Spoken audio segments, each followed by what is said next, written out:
তারপরে আবার হাড় ভাঙা খাটু। तुम्हारे यहाँ तक काम करने कितना पैसा मिलता है?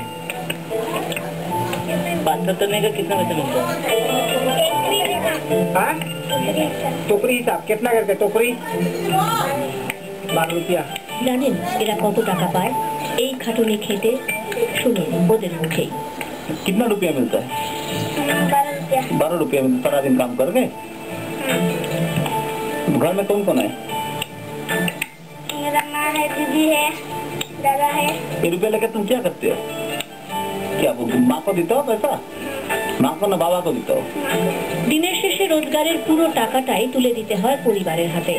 অনাহারে ক্ষয়রোগ ধরা অনেকগুলো মুখ বাড়িতে থাকে এদের ভরসায়। এদের দিকে তাকানোর কেউ নেই, না সমাজ না সরকার। তাই ওদের শৈশব কাটে কাঠ ফাটা রোদ মাথায় নিয়ে পাথর ভেঙে। ছুটি নেই, তাহলে যে 12টা টাকা ঘরে আসবে না। এ ছবি শুধু জলপাইগুড়ির নয়, বাংলার অনেক জায়গায় ছড়িয়ে রয়েছে জগৎ স্বপ্নরা। জলপাইগুড়ি থেকে সোমনাথ মুখোপাধ্যায়ের রিপোর্ট, চ্যানেল 10।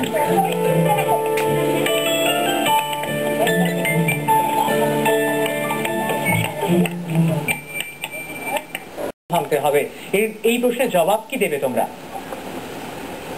শোনা আমাদের জলপাইগুড়ি জেলায় যে 156টা চা বাগান রয়েছে, এখানে কিন্তু যেগুলো বন্ধ চা বাগান বলে ইতিমধ্যে সরকারি খাতায় রয়েছে, সেখানে কিন্তু এই চিত্র নতুন নয়। প্রায় প্রত্যেক বন্ধ চা বাগানে শিশুরাই কিন্তু এই ধরনের পাথর ভাঙতে যায়। সবচেয়ে দুঃখজনক, সারাদিন পাথর ভেঙে তারা প্রায় 12 টাকা, সেই 12 টাকাটা তারা কিন্তু তুলে দেয় তাদের পরিবারের হাতে। কারণ পরিবারে তার 12 টাকা এবং তার মা বা বাবা অন্য কথা যা রোজগার করে আনে সেই দিয়ে তাদের 7 থেকে 8 জনের সংসার চলে। আমরা এই খবরটা করেছি কিন্তু কোনো বন্ধ চা বাগানে নয়, এই খবরটা করেছি আমরা চালু সরকারি খাতায় চালু চা বাগান, মুগলাই চা বাগান, জলপাইগুড়ি জেলায় প্রায় 100 বছরের পুরনো চা বাগান। বাগানটার মধ্যে অভিযোগ ছিল এখানে অর্ধাহার অনাহারে মানুষ মারা যাচ্ছে। আমরা সে তদন্তের করতে গিয়েছিলাম যে সত্যি কি এখানে অর্ধাহার অনাহার আছে। কিন্তু বাগানের ঢোকার মুখে এই যে সুখা মুজলাই নদীতে এখানে প্রায় 70 থেকে 80টা বাচ্চা, আমরা কিন্তু ছবিতে দেখেছি রীতিমতো প্রত্যেকটা বাচ্চার বয়স কিন্তু এখান থেকে 4 থেকে 10 বছরের মধ্যে। এর চেয়ে বড় কিরিমা অনেকের গায়ে দেখা গেছে যে সরকারি তকমা লাগানো সরকারি স্কুলে ড্রেস পরে তারা পাথর ভাঙছে। মানে অর্থাৎ তারা একটা কিন্তু তারা শিকার নিজেরা করে স্কুলে তারা যায় শুধুমাত্র সারা মিড ডে মিলের খাবার খেতে, তারপরে তারা কিন্তু চলে আসে পাথর ভাঙতে। কিন্তু এই নিয়ে কোনো উদ্যোগ নেই। আর এই ঘটনা শুধু মুগদাই বলে নয়, আজকের দিনে দাঁড়িয়ে কিন্তু জলপাইগুড়ি জেলার বিভিন্ন যে নদী আছে, নদীর পাড়ে গেলে এরকম বাচ্চাদের দেখা যায়, বিশেষ করে ভুটান পাহাড় থেকে নেমে আসা নদীগুলোতে। তাহলে এদের পরিবারের মাসিক আয় ঠিক কত? দেখো, একটা সত্যি কথা যে চা বাগানের যারা শ্রমিক তাদের কিন্তু মাসিক আয় কখনোই 1,500 থেকে 2,000 টাকার বেশি নয়। কারণ প্রতিদিন তারা প্রায় 54 টাকা করে। তাহলে এখন একটা যদি বলা যায় কিন্তু একটি লোক একটি পরিবার থেকে একজন চা বাগানে চাকরি করছে, তার পরিবারের বাকি আরো 6 জন আছে, তাদেরকে নিয়ে সংসার চালানো আজকে দ্রব্যমূল্য বৃদ্ধির জায়গা থেকে কিন্তু তারা চালাতে পারছে না। সেজন্যই কিন্তু আজকে বাগান থেকে আরেকটি যেটা অভিযোগ, এর পাশাপাশি কিন্তু অনেক ছেলে বা মেয়ে কাজ করতে বাইরে যাচ্ছে। আর মহিলারা কি টাকা করে পাচ্ছেন সেরকম কোনো হিসেব আছে তোমাদের কাছে? হ্যাঁ, তারা এখানে যারা পাথর করে তারা প্রায় 12 টাকা। পাশাপাশি এইসব পরিবার থেকে অনেক ছেলে বা মেয়ে একটু বড় হলে যখন তারা 10 বছর 12 বছর উপরে হয়ে যাচ্ছে, সেসব ছেলে মা মেয়েরা কিন্তু কাজ করতে 12 টাকা করে দেওয়া হয়। ঠিক কিভাবে বন্টন করা হয় টাকাটা কিভাবে বন্টন করা হয়? 35 টাকা করে। বলো। আর যারা অপুষ্টির শিকার আমরা দেখেছি যে, এবং তোমাদের রিপোর্ট এবং আমরা যে রিপোর্ট দর্শকদের দেখিয়েছি, সেখানে বারে বারে একটা তথ্য উঠে আসছে। জলপাইগুড়ি জেলাটা, এখানে আমি দার্জিলিং জেলা যে সমতলটাকে নিয়ে এলাম, সেখানে চা বলয় দিয়ে আছে আমাদের গোটা টেরাই এলাকা।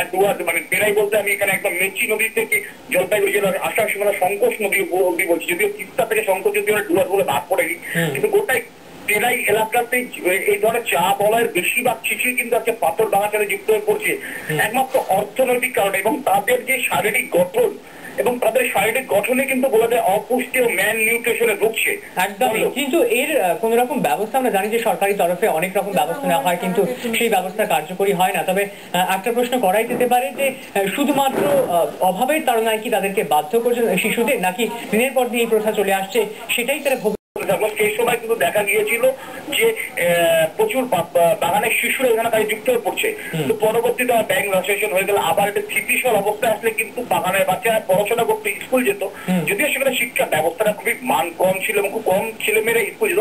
কিন্তু এ ধরনের এই 4 বছরের বাচ্চার হাতে একটা 4 কেজির হাতুড়ি নিয়ে সে চা বাগান বুঝতে জলপাইগুড়ি পারছি সোমনাথ, আমরা কথা বলছি আমাদের প্রতি সোমনাথ মুখোপাধ্যায়ের সঙ্গে। কেন এই শিশু শ্রম, এই প্রশ্ন উত্তর আপনারা পেলেন আমাদের প্রতিনিধির কথাতে। তবে এটাও ঠিক যে সমাজের যারা একেবারেই শিক্ষিত মানুষ, তথাকথিত শিক্ষিত মানুষ, তারা যদি এগিয়ে না আসেন এবং গোটা পরিস্থিতি নিয়ন্ত্রণের দিকে তাদের সদিচ্ছা যদি না থাকে, তাহলে হয়তো এই সমস্যা সমাজের ভেতরে ফলকু ধারার মতো বইবে।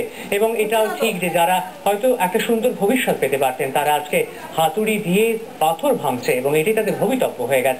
এবং সেই ছবি আপনারা দেখেছেন চ্যানেল 10 পর্দায়। ঘটনার প্রায় 3